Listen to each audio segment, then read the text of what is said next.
Jean-Pierre, bonjour. Numéro 215 de la semaine dans les kiosques aujourd'hui, avec à la une de ce 215, on a un rendez-vous assez habituel qui est celui des femmes qui comptent en Lorraine et où nous avons donc fait le point, aussi bien dans l'administration que dans la politique ou dans les entreprises, des femmes qui marquent cette année 2009. On y retrouve pas mal de visages qu'on connaît déjà, des nouveaux, mais surtout ce qui nous a semblé évident cette année, c'est que par rapport à il y a quelques années, il y a moins de femmes qu'on trouve, sur l'avant-scène de la vie publique ou de la vie économique.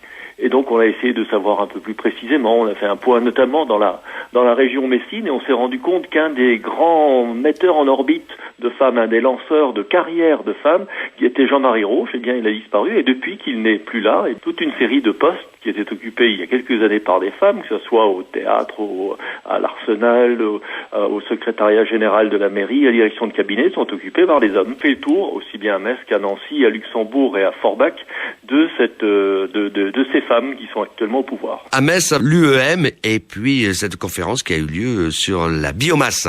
Oui, une chaudière à 45 millions d'euros qui va brûler du bois et qui va permettre à l'électricité à Metz, à l'usine d'électricité, de fournir un courant de plus en plus vert puisque il y aura de moins en moins de rejets de CO2 dans l'atmosphère. Dans la région de la Moselle-Est, qu'est-ce qui a attiré votre attention, Jean-Pierre ?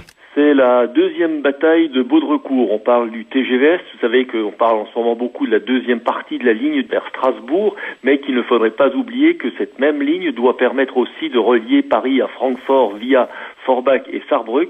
Et cette deuxième partie de ligne, celle qui part de Baudrecourt à Forbach, a l'impression d'être un peu oubliée. Alors le président Leroy a fait lundi une grande manifestation avec ses collègues sarrois pour que ça revienne sur le dessus de la pile. Thionville. Un gros investissement, cette fois-ci une semaine donc avec des nouvelles plutôt positives.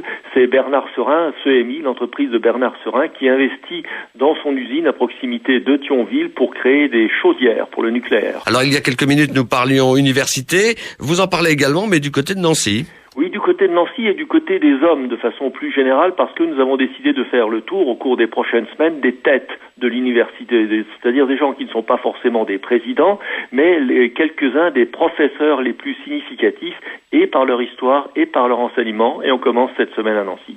Alors vous avez également eu envie de proposer un bon plan à vos lecteurs.